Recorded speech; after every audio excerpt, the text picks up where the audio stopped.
Moikka ja tervetuloa taas uuden videon pariin. Nyt on lauantai. Jussi lähti hetki sitten katselemaan rallia ja mä jäin kotiin Roomeon kanssa. Me on käyty kävelyllä ja mä laitoin äsken vähän pyykkiä koneeseen ja sit mulla olisi vähän videoeditointia ja kuvien käsittelyä ja muuta tälle päivälle. Mutta mä puhuin viime videolla vähän sen siitä, että musta tuntuu, että mulla on kaikki elämänrytmit mennyt ihan sekaisin tämän kesän aikana. Ruokailurytmit on ihan sekaisin. Ja sitten tulee naposteltua vähän väliä jotakin ja syötyä herkkuja paljon ja muuta. Ja sitten unirytmit on ihan sekaisin, että koko ajan vaan venyy pidempään se nukkumaan meno ja sitten on tosi vaikeaa herätä aamulla. Niin jotenkin kun syksy lähenee, niin mulla tulee sellainen olo, että olisi vähän niin kuin uusi alku. Vähän samaa fiilistä kuin mitä on tammikuussa, että on taas uusi mahdollisuus aloittaa alusta. Niin mä haluaisin nyt koittaa saada vähän mun elämän rytmejä pikkuhiljaa kuntoon. Tehdä sellaisia pieniä muutoksia, jotka parantaa mun hyvinvointia ja auttaa mua jaksaan paremmin. Ensinnäkin mä haluan lisätä myöskin veden juomista. Se on jäänyt ihan täysin kyllä. Mä juon pieniä määriä vettä päivän mittaan, mutta en läheskään niin paljon, mitä oikeasti tarvis. Sitten yrittää saada ne ruokailurytmit kuntoon. Ja pikkuhiljaa koittaa mennä aikaisemmin nukkuun ja alkaa herää aikaisemmin. Tuntuu, että nyt kun on valvonut niin pitkään, niin sit mä saatan tehdä johonkin ilta 10 astekin koneella editointia.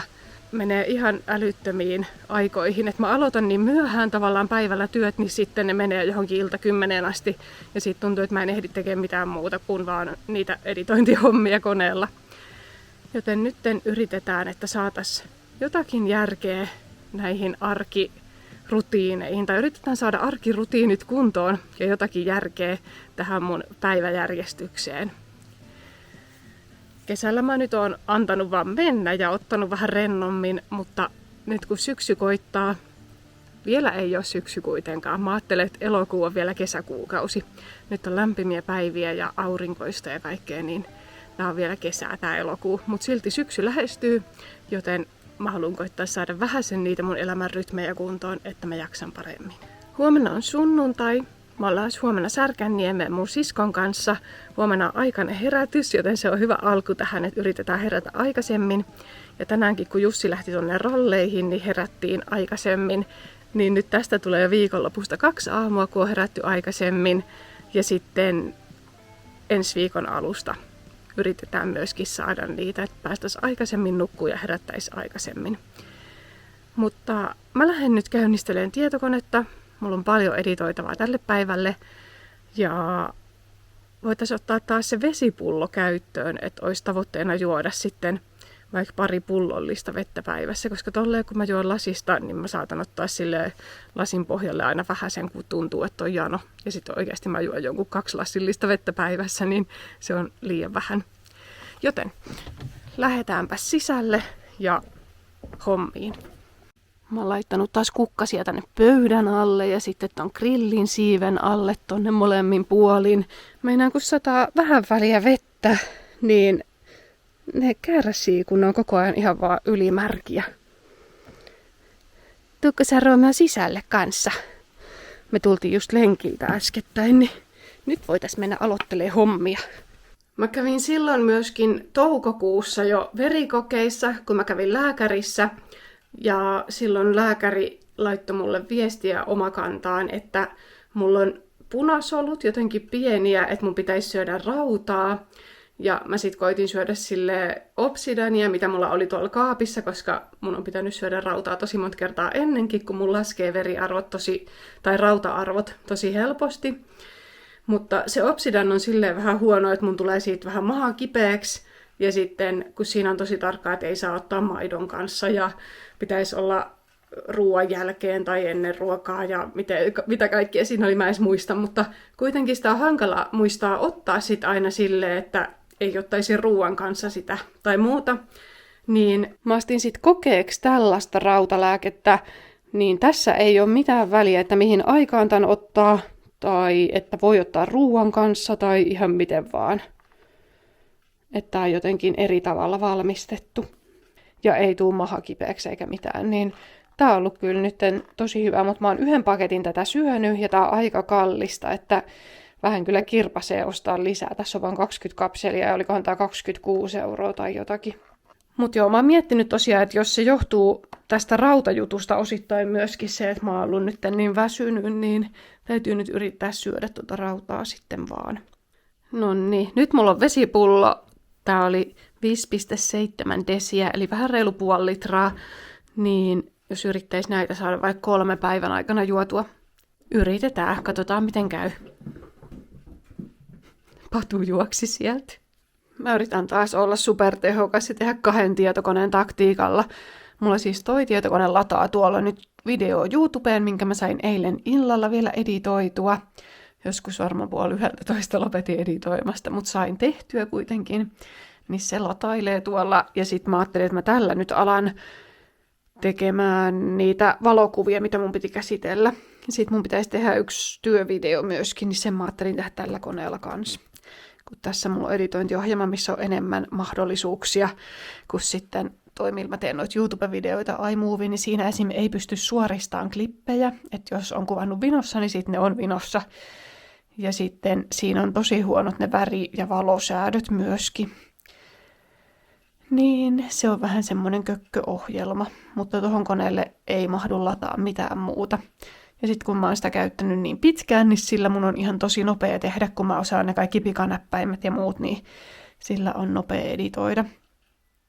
Mutta sitten taas, jos mä haluan tehdä tarkempaa työtä, mitä mä teen mun työjutut, niin sitten mä editoin ne tällä tietokoneella yleensä eri ohjelmalla.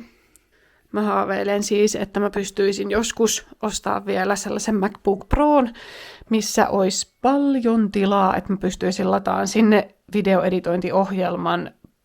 Mä haluaisin tehdä siis Final Cutilla, millä mä tein työharjoittelussa silloin. Se tuntuu mulle kaikesta eniten luontevimmalta, ja sitten siinä on aika lailla samat noi pikanäppäimet ja muut, mitä sitten on tuossa iMovissa, että se on periaatteessa vähän samantyylinen käyttää. Niin sen takia mä tykkäisin tehdä sillä ihan tosi paljon, mutta sitä ei tosiaan saa kuin Applen koneelle, ja tolla koneella ei ole tarpeeksi tilaa, sinne ei vaan mahdu, eikä teho, että se pyörisi tolla. Niin mulla on nyt sitten tällä eri ohjelma. Jussi lähettelee tuolta ralleista vähän se klippejä tänne. Mä oon miettinyt myöskin tässä viime aikoina sellaista, että pitäisiköhän hakea opiskelemaan. Onko ensi viikolla 28. päivä, niin aukeaa korkeakoulu Hauttaas. Ja mä oon miettinyt, että jos mä hakisin opiskelemaan ylempää korkeakoulututkintoa, kun mulla on restonomitutkinto jo, niin sen pystyisi suorittamaan silleen kokonaan verkkotutkintona tavallaan etänä. Eli siellä on silloin tällöin muutaman kerran kuukaudessa semmoisia yhteisiä jotakin Teams-luentoja, milloin pitää olla samaan aikaan kaikkien paikalla, mutta voi olla niin kotona omalla tietokoneella, ja sitten muuten pystyy tekemään ihan täysin omaan tahtiin sen ja töiden ohessa.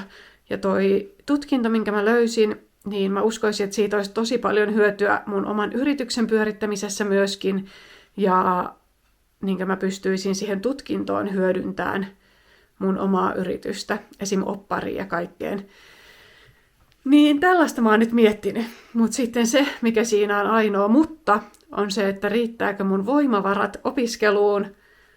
Kuitenkin se vaatii aika paljon ylempi korkeakoulututkinto ja sitten kuitenkin oman yrityksen pyörittäminen. Sitten mä oon miettinyt myöskin lisäksi, että mä saan nytten 1 kerran enää hakea starttirahaa, koska mulla tulee vuosi nyt täyteen yrittäjänä, niin mä oon saanut ekan starttirahan lokakuussa, mikä on syyskuulta, koska se haetaan aina silleen kuukauden jälkikäteen ja mulla on myönnetty se vuodeksi, niin mä saan nyt vielä elokuulta hakea sit ensi kuussa, eli syyskuussa viimeisen kerran starttirahaa.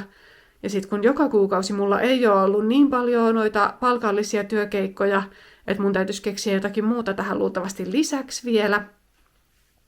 Välillä on siis paljon töitä ja sitten taas välillä on ollut hiljaisempia kuukausia, mutta kuitenkin yrityksellä pyörii koko ajan ne kiinteät kulut, mitkä mun täytyy maksaa, niin ja sitten tietty kaikki omat laskut lisäksi.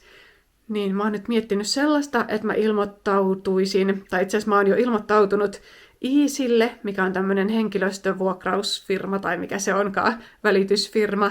Ilmoittautuisin sinne, niin mä voisin sieltä tarvittaessa sit ottaa jotakin keikkoja, mitä he tarjoaa. Esimerkiksi vaikka jotakin ravintolakeikkoja silloin tällöin vastaan, niin mä saisin vähän sen lisätuloja sieltä. Että tämä oma yritys on se mun pääasiallinen työ, mutta sitten, että jos näyttää siltä, että joku kuukausi on hiljaisempi vaikka, niin mä voisin sitten ottaa sieltä lisäkeikkoja. Tai jos tuntuu, että mä haluan tienata vaikka enemmän jossain kuukaudessa tai muuta, niin sitten voisin ottaa vastaan niitä. Ja tuollaisen vuokratyöfirman kautta tavallaan he tarjoavat mulle niitä keikkoja, mutta mun ei ole pakko ottaa niitä vastaan. Mä voin itse päättää, että minkä mä haluan ottaa vastaan ja mihin mä haluan mennä, vai haluanko mihinkään.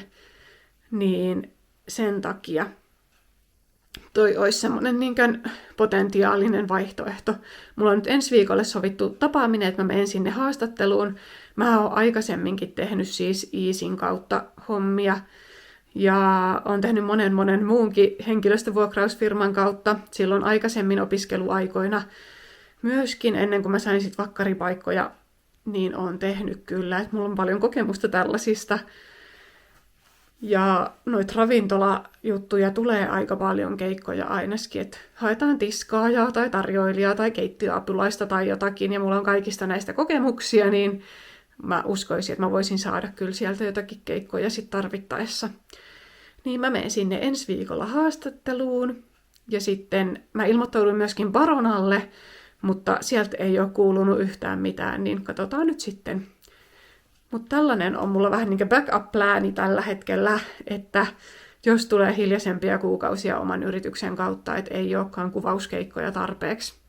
Koska niitä on ollut tämän vuoden aikana tosi vaihtelevasti, että välillä on tosi paljon hommia ja välillä taas on sitten vähemmän.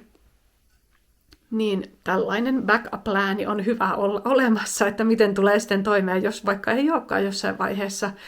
Ja kyllä tämä maailmantilanne on vaikuttanut tai huomannut ihan selkeästi, että on vaikuttanut, kun koko ajan kaikki hinnat vaan nousee, niin ihmiset oikeasti joutuu punnitsemaan, että ostaako ne ruokaa vai varaako ne jonkun valokuvauksen, niin kyllähän tässä on ihan selkeä, että kumman valitsee. Et vaikuttaa tosi paljon, mutta kyllähän niitä silti on hääkuvauksia ja perhekuvauksia, hautajaisvalokuvauksia, kaikki tällaisia, että kyllähän niitä silti on. Mutta sekin on myös totta, että sitten kuvausala on tosi kilpailtua, ja täälläkin alueella, missä mä teen, niin täällä on tosi monta kilpailevaa yritystä, tai yrittäjää, niin se on, että kilpailu on kovaa. Niin tällaisia suunnitelmia mulla nyt on tässä ollut.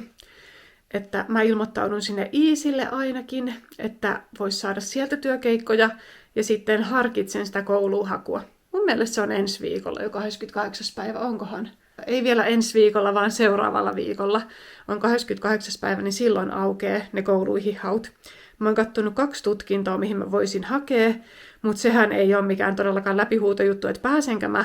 Niihin on molempiin 40 opiskelijapaikkaa ainoastaan, ja sinne oli pääsykokeet, ja sitten sen lisäksi oli vielä useampia ennakkotehtäviä, mitä sitten arvioidaan, ja niiden perusteella valitaan sinne opiskelijat. Ja varmaan myöskin sitten katsotaan ne aikaisemmat todistukset ja muuta.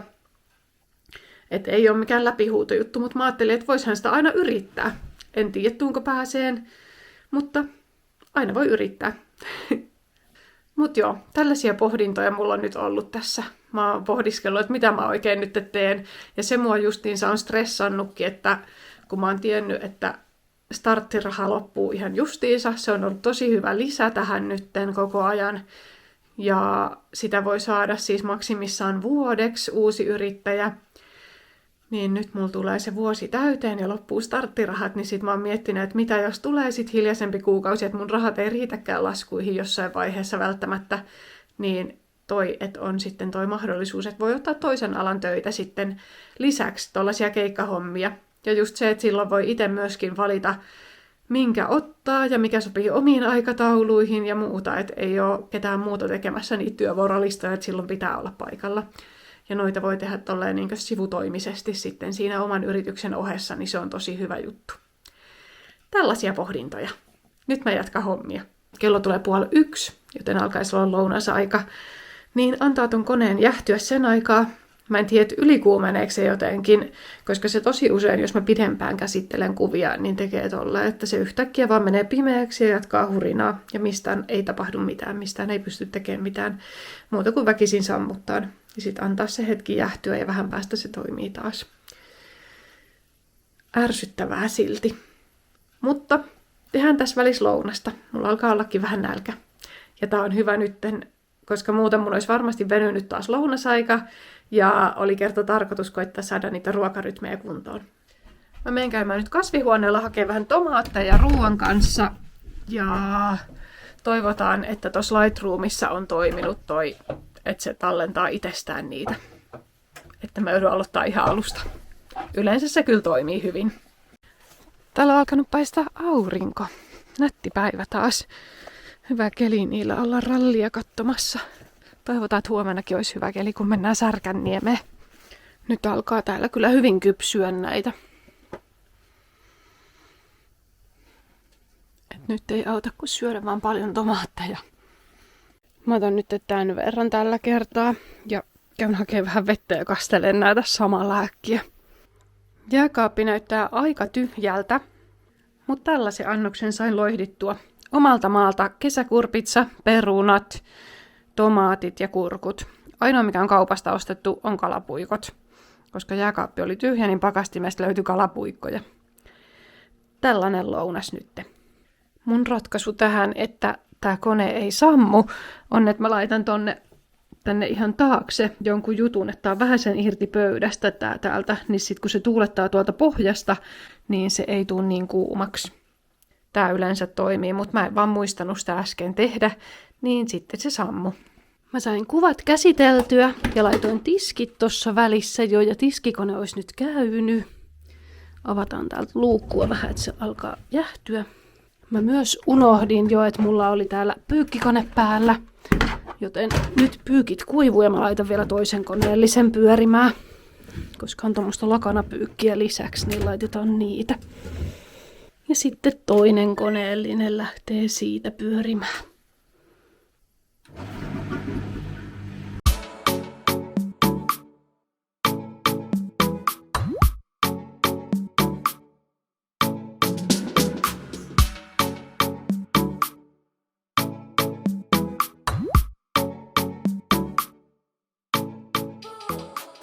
Kello on siis 7:30 illalla ja mä sain vihdoinkin sen puintivideonkin tehtyä ja siirsin ne tiedostot ja lähetin eteenpäin ja silleen.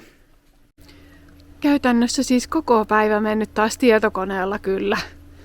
Nyt mä tulin vähän sen Romeo ja Patunkaa ulkoilemaan ja kastelen tässä vähän kukkasia, mitkä on ehtinyt kuivua, kun nyt tänään on ollut aurinkoinen päivä ja noin, mitkä oli tuolla sateen suojassa, ettei niihin ole satanut. Ja semmoista.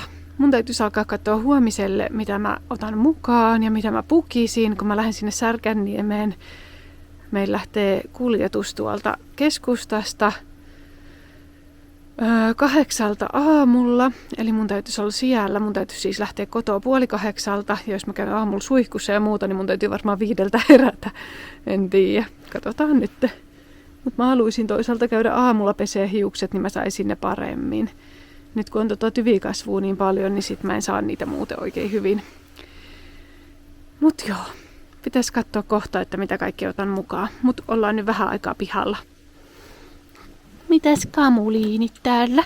Mitäs? Niin, Patu, tuliko säkin vähän pihalle? Patu tänään aikaisemmin maukui tuolla niin paljon, että päästä ulos. Mutta silloin mä en ehtinyt tulemaan, niin nyt tultiin sitten ulkoilemaan. Joo.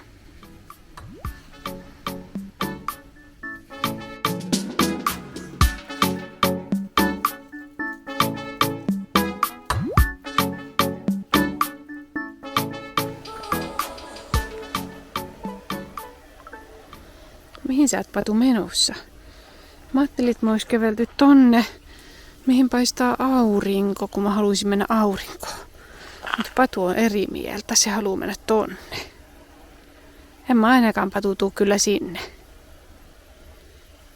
Nyt me ollaan oltu tovi tässä paikallaan, kun Patu ei halua kääntyä enää takas kotiin päin. Se vaan istuu tossa. Patu, mennään takaisinpäin nytten, tule. Ks, ks, ks, ks. Päästiin sentään tähän aurinkoon. Se on aika kiva. Mutta pitäisi päästä nyt takaisin tonne pihaan päin. Oho. Hyvä, tule vaan Patu. Edistystä.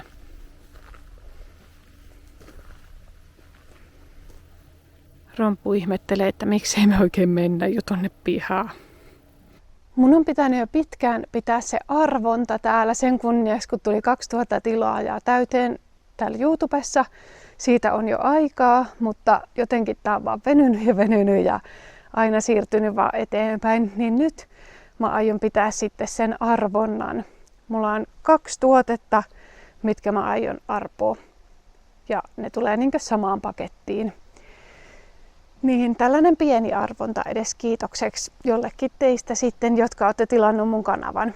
Mä laitan tuohon alapuolelle tämän videon kuvaukseen ohjeet ja ehdot, miten voit osallistua tähän arvontaan, mutta käytännössä niin, että tilaat mun kanavan ja kommentoit tähän videoon jotakin mukavaa, että oot mukana arvonnassa, niin mä tiedän sitten. Ja kaikkien kommentoijien kesken mä sitten katon sieltä, että kuka on voittanut. Luultavasti niin, että mä jollakin arvontakoneella arvon jonkun numeron ja sitten laitan ne kommentit siihen järjestykseen, missä järjestyksessä ne on kirjoitettu. Ja silleen, että niinkön ensimmäinen kommentti on 1 ja siitä eteenpäin. Ja sitten arvon sillä arvontakoneella numeron ja lasken, että monesko kommentti sitten se on, mikä voittaa. Luultavasti tällä taktiikalla. Tälleen mä oon ennen ainakin tehnyt. Mutta katsotaan nyt se voitto. Eli nämä molemmat tuotteet on sieltä mun omasta verkkokaupasta. Eli täällä on tällainen valkoinen kangaskassi. Tällainen, missä on Roomeon, Patu ja Tipsun kuva. Mä voin kuvata kohta vielä vähän lähempää näitä. Mutta tällainen kangaskassi. Ja sitten toinen tuote on täällä pahvilaatikossa. Eli toinen tuote on tällainen kahvikuppi tai mikä muki onkaan. Toiselta puolelta on valkoinen, vaaleanpunainen kahva ja tässä menee vaaleanpunasta. Ja sitten täällä toisella puolella lukee, mistä tiesit, että pidän pinkistä ja yksisarvisista. Ja sitten siinä on tommonen yksisarvisen kuva. Mä kuvaan näitä kohta vähän lähempää vielä, mutta tällaiset tuotteet on tosiaan palkintona. Niin mä ajattelin, että mä haluan edes jotakin pientä arpoa nytten kiitokseksi, kun ootte siellä ja katsotte näitä mun videoita ja kommentoitte ja tykkäätte ja tilaatte kanavaa ja kaikkea, niin kiitos ihan todella paljon teille kaikille. Ja tää arvonta on voimassa 1.9. asti. Mä ajattelin, että se on hyvä päivä, koska silloin on tasan vuosi siitä, kun mä oon aloittanut päätoimisena yrittäjänä. Niin mä sinä päivänä koitan kuvata videon, jolloin pidän sitten sen arvonnan siinä videolla.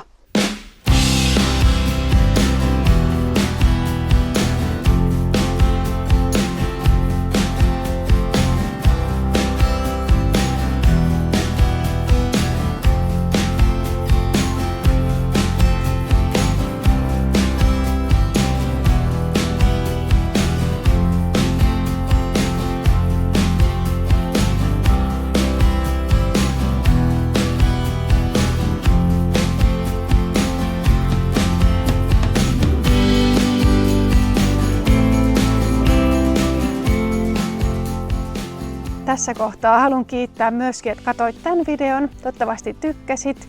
Laita peukkuja, jos tykkäsit. Ja mä olisin tosi kiitollinen, jos tilaisit sen mun kanavan myöskin. Nähdään sitten taas seuraavalla videolla.